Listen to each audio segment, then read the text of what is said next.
Today on Pilgrim Radio's His People, Seth Troutt on the virtues of authentic masculinity. C.S. Lewis liked the term chivalry, but it's basically the capacity to leverage your strength rightly to protect, but also the deep capacity to be gentle and kind and warm, especially to your wife is the main person in view there in 1 Peter 3. But also that includes to children or your employees at work and things like that, to have a chivalrous disposition. Seth Troutt next.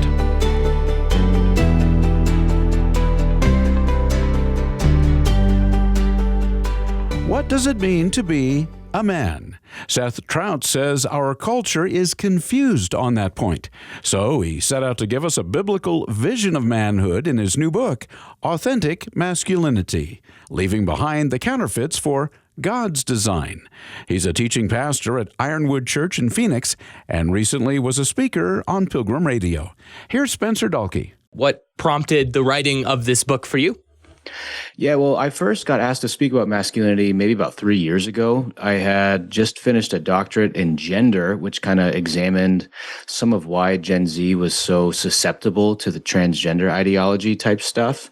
And then a local pastor in the area said, hey, we have a bunch of college boys, college men at our church, and a handful of them are getting swept up into this kind of unhealthy, reactionary, manosphere, Andrew Tate thing that really praises the desires of the flesh, the pursuit of money and sex, this repudiation of marriage, this resistance to anything that kind of smells like women have dignity is my summary of that. And he said, could you come and do a talk on why that's a problem? And I started to think about what I might say to this 400 group of college students. And that's where I came up with what ended up being the first part of this book, the masculinity pyramid. I do think we've had a thing going on for about the last 50 years in culture, broadly speaking, that was trying to eliminate or reduce or de-emphasize any distinctions between man and woman or male and female or masculine and feminine. You could call it third wave feminism, but the idea was it's the interchangeability of the sexes. And I think lately, especially with the rise of the internet, digital technology, there's been an overreaction to that, to this kind of right-wing red pill. Men should try to be like Genghis Khan. That's what a good masculine man is someone who sows his seed and has kids with a bunch of women. And basically, it's a baptism of the desires of the flesh. And how I think if the progressive world problematically de-emphasizes the distinctions between man and woman and just reduces it to a social construct, the reactionary right-wing unhealthy version of that overemphasizes the distinctions between man and woman. And really, I think trying to rightly locate where the male-female distinction belongs.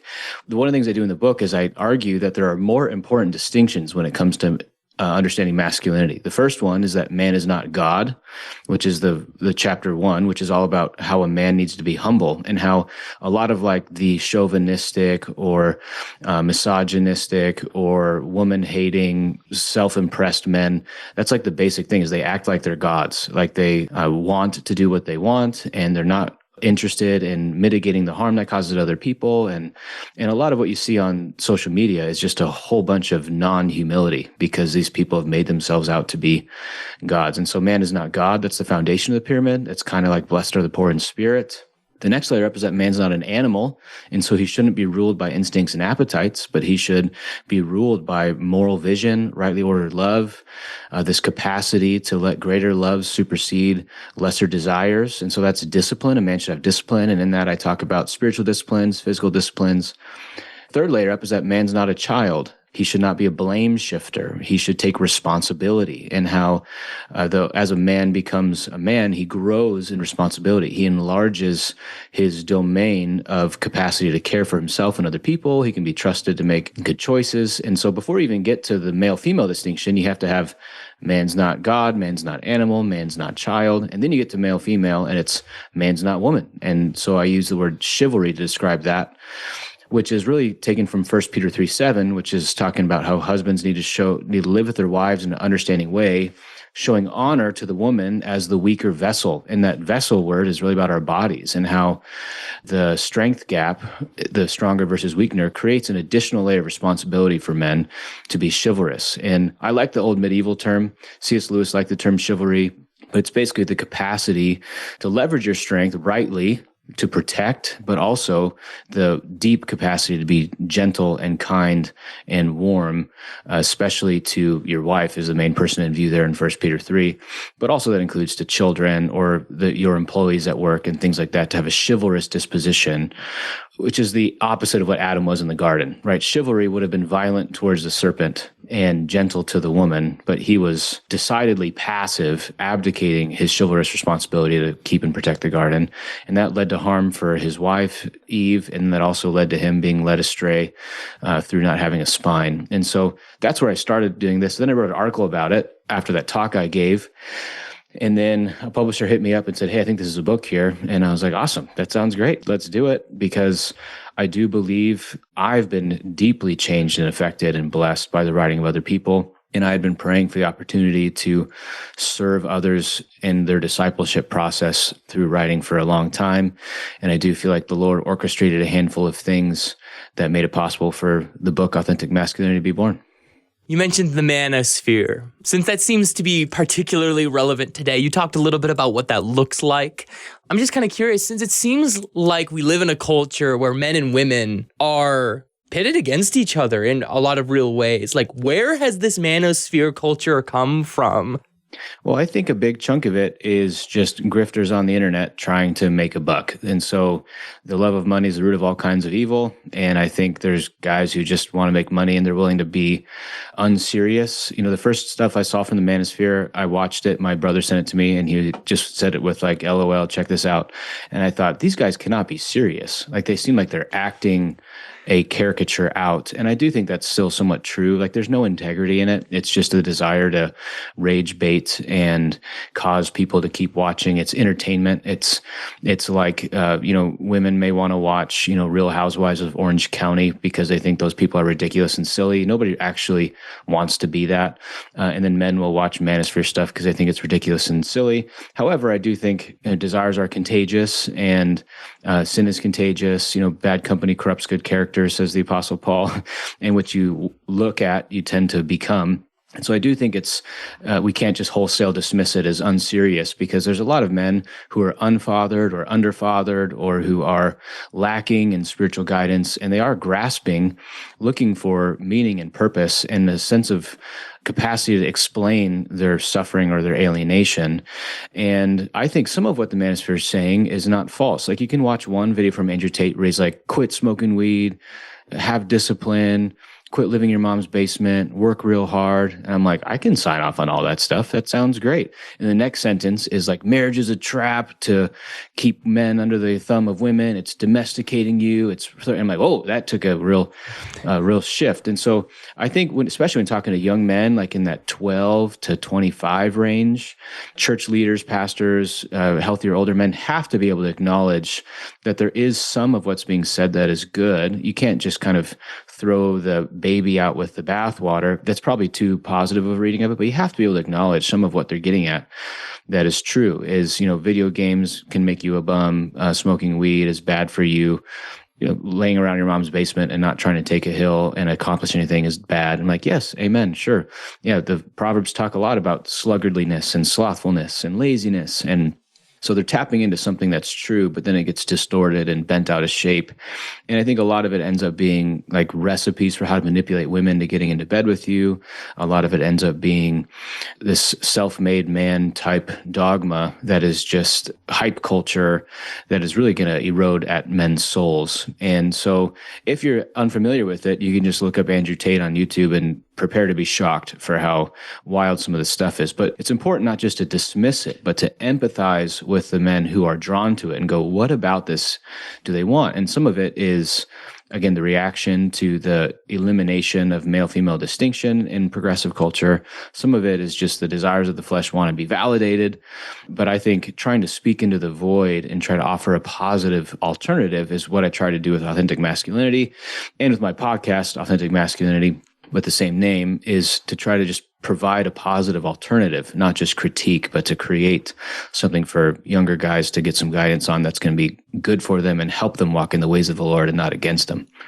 I thought it was really helpful and really interesting the way you approached defining a man and some of these virtues that you describe in the masculinity pyramid, looking at man as a separate category than God, than animals, than boys, and then as women.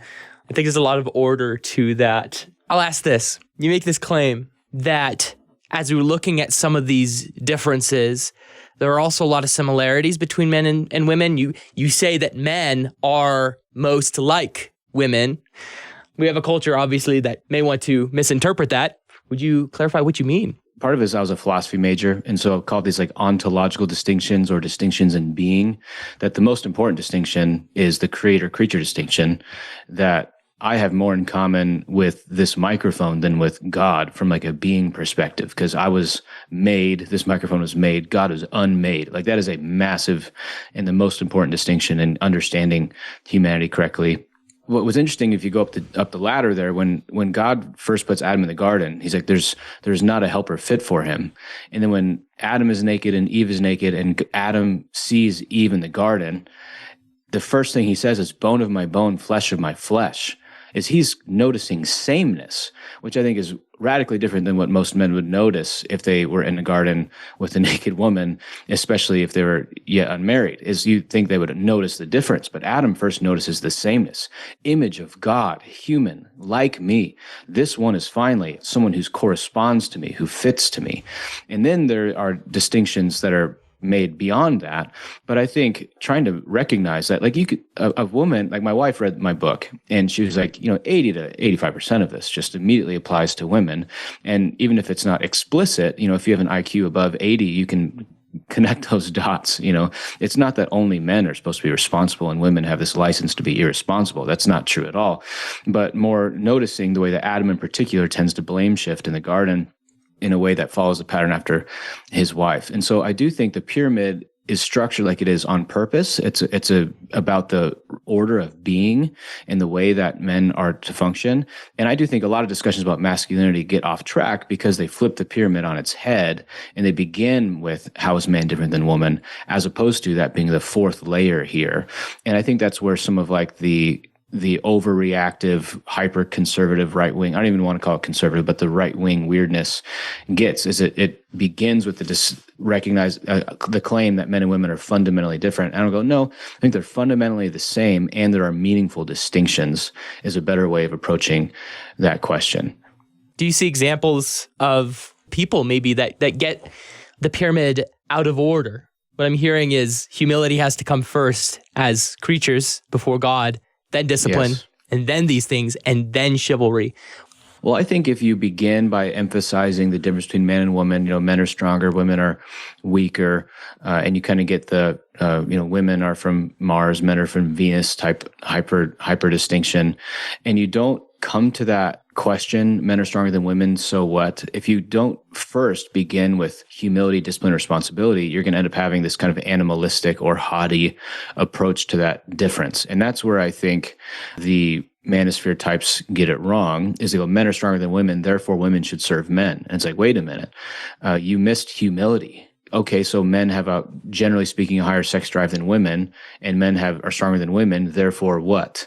It's like, okay, well, discipline. The men are called to have discipline over their desires and their inclinations, and they're not meant to just let loose and let it rip on following their navel everywhere they go. And so if you forget that humility, discipline, responsibility condition the man before he enters into the difference between man and woman, you're going to have a really wonky, de-emphasized or out of balance approach to how men steward the strength difference between them and their wives in particular, but also them and anybody else who has different levels of power in them in organizations or households or neighborhoods as well.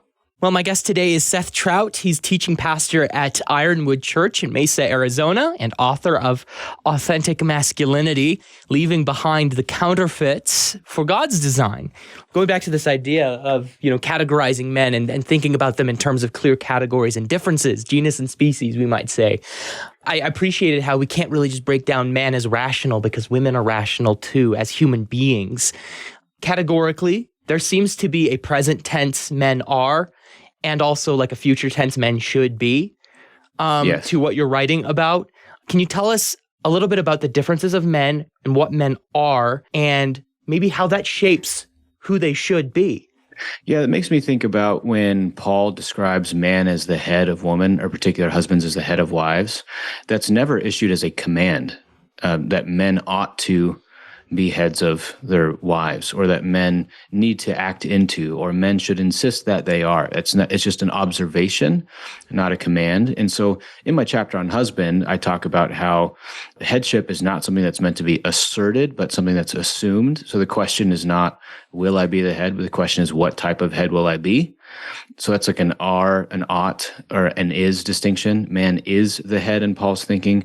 Therefore, what must he do? Well, he must leverage that headship in the way that Jesus leverages that headship with the church, is that he gives himself for her. He lays his life down for her. He cherishes her. He nourishes her.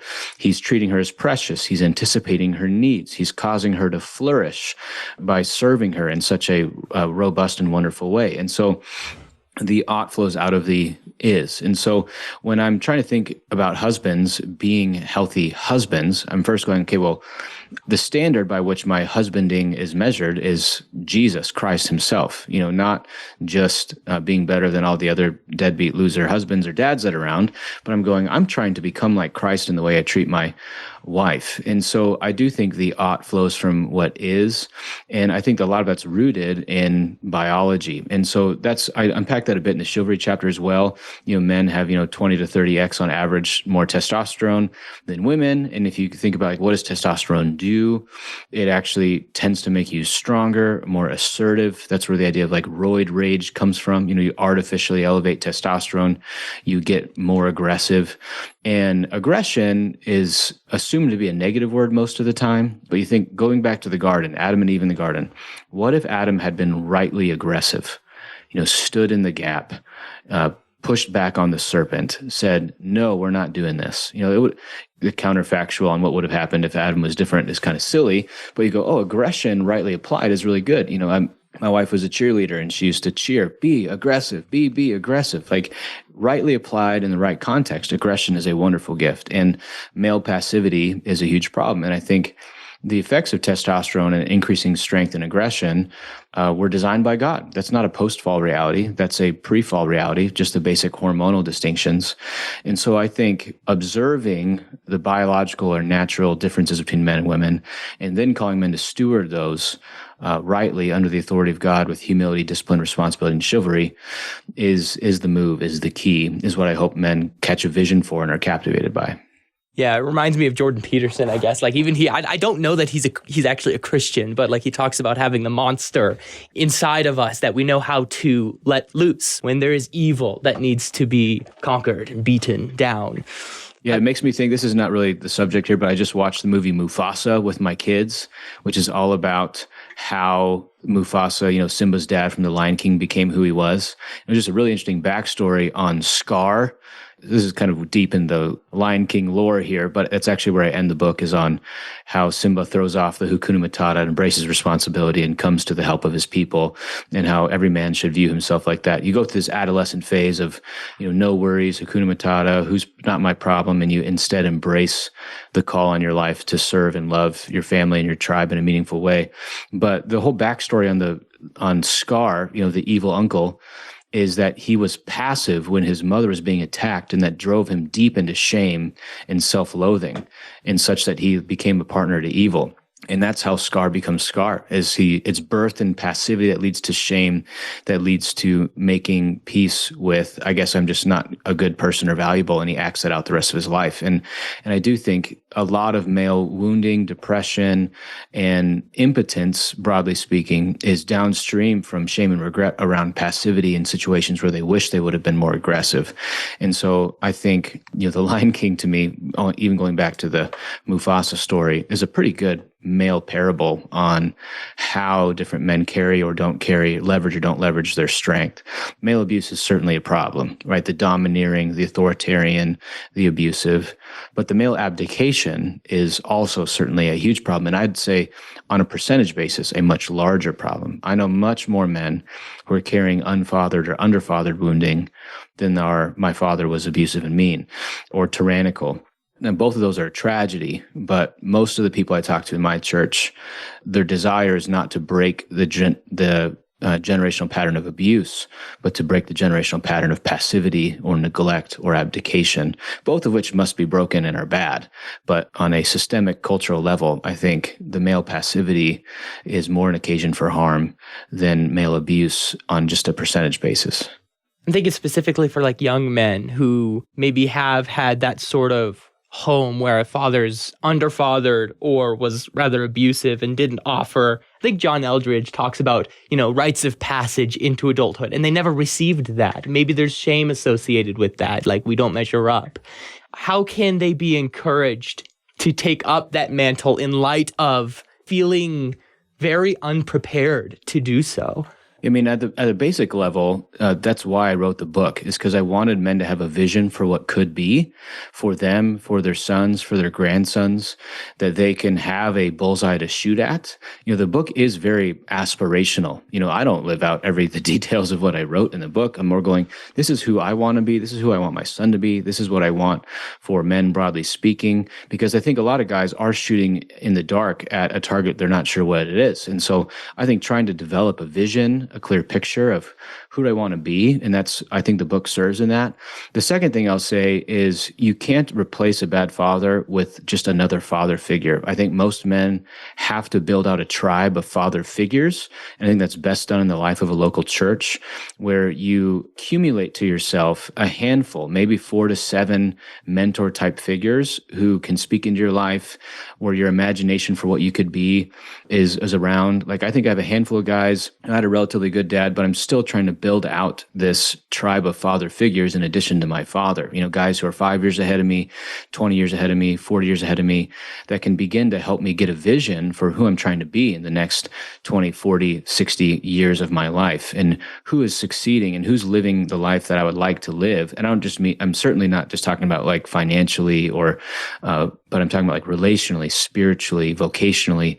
Who do I think is embodying really godly manhood in a good way? And I want to get lunch with those guys intermittently to pick their brain. They may not even know that they are, quote, one of my mentors, but I'm trying to get time with healthier older men, which I think is one of the functions of elders in local churches, pastors in local churches, small group leaders in local churches. And so especially if you got dealt a bad hand on father, you're going to need a handful of solid father figures to begin to correct some of that wounding.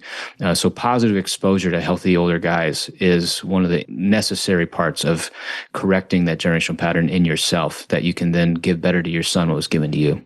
Spitballing a little bit here. I don't know that I'm saying anything particularly profound to say that the kind of strength that Jesus Christ demonstrated to the people around him was different than the kind of strength that the manosphere advocates for. I'm curious if you can point to some concrete examples that illustrate for us the strength of Christ, full of grace and truth. Yeah. I think about the call of Jesus to be meek in Matthew 5. What is meek? Well, it's the picture that I have in my mind is of a broken and bridled horse, that it's still a powerful being, but it's being led and controlled by something smarter than it. And that's my goal for my life by the power of the Holy Spirit is I don't want to become weak, but I do want to become controlled and led by the Holy Spirit. And so that's an important thing there. And I think about Jesus' command to turn the other cheek, to not give back insults when insulted. Like that takes an incredible power of presence, to not become a doormat, but at the same time to not revile in return when reviled. Or think about Christ, who opened not his mouth when dealing with false accusations. Or Jesus, when telling the Pharisees of their whitewashed tomb. Jesus making a whip and then driving the false dealers out of the temple. Jesus in getting down on his hands and knees and drawing in the dirt when the woman who is caught in adultery is being falsely tried and misunderstood. And so he's able to be gentle and tender, and he's able to be aggressive and near violent when the occasion requires. And so his personality is able to serve the moment and what is required. He's not just reduced to a type. He's not a pushover. He's not consistently violent, but it's like, hey, when I need to make a whip, I can. And hey, when I need to be gentle and get down on my hands and knees and draw in the dirt, I will. When I need to weep at the tomb of Lazarus, I can. When I need to, with anger, yell, Lazarus, come forth, because you're enraged at the curse of sin, you can. And so I think there's a flexibility that comes to the masculinity of Christ, that he's able to be these different things depending on what the moment requires, that doesn't allow him to be reduced to just a type or a certain kind, but he's able to be what Paul says, like all things to all people, and he's able to serve as being controlled by the Spirit depending on whatever the need of the moment that emerges. I know you spend the last half of your book looking at different relationships that men have with the people around him.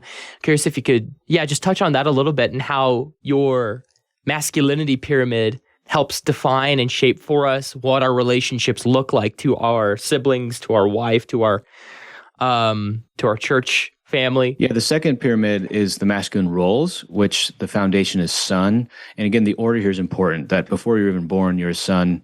You have a family history. You have generational patterns. Some of them are good, some of them are bad, but stewarding those in such a way that helps give better to the next generation. I do want men to strive to become the type of man that a wise man would be proud of. So even if your dad was an idiot, suppose he was wise, what type of man would he be proud of? Well, become that man that a wise man would be proud of. Brother, there's obviously our literal biological siblings, but also 1 Timothy 5 says we're to treat younger women as sisters in all purity. And there's a brotherhood, like a fraternity of friendship that emerges. And so that chapter is looking at how do I relate to women as sisters in purity and relate to men as brothers with friendship in view. And it gives some practical exhortation there. Then there's another role called maker, which is Genesis 2, there's no man to work the ground. And so God put Adam in the garden to work, and that our capacity to thrive in our vocations, to steward and leverage money properly, that's part of our one of their masculine roles, how we relate to the earth or our jobs. Then husband, cherish and nourish a wife, how to find a wife, take a wife, encourage and live with a wife in a respectful, chivalrous way. And then father, which is passing on ourselves to the next generation. Again, that's firstly biological. Genesis 5 says Adam had a son named Seth, who is in his image and likeness. And so our kids are both God's image and likeness and our own, which is haunting and scary when you think about how I pass on myself to my kids. And some of that I'm happy about, some of that I'm not happy about. The sinful shortcomings or places of following me. But then more than that, I want men to aspire to be elder qualified, participating in the mission of God to make disciples, that they're serving and investing in local churches. Even if most men will never hold the office of overseer or elder, I think that's fine, but that should not give men a license then to not aspire to be qualified, even if they don't ever aspire to hold the office. And so I love men to seek to become spiritual fathers in the way they carry themselves through their life, and as opposed to simply or merely biological fathers. You've been listening to His People on Pilgrim Radio. Many thanks to our guest, Seth Troutt. He's a teaching pastor at Ironwood Church in Phoenix and author of the new book, Authentic Masculinity, Leaving Behind the Counterfeits for God's Design. On tomorrow's program, it's Sam Eaton on pursuing God's gift of life with reckless delight. But I think our faith starts to get a little bit same, and I think our mental health even sometimes starts to feel a little monotonous if we're not taking some of those bold risks and those courageous steps that I think God calls us to. That's tomorrow at the same time, right here on His People. Thanks for listening.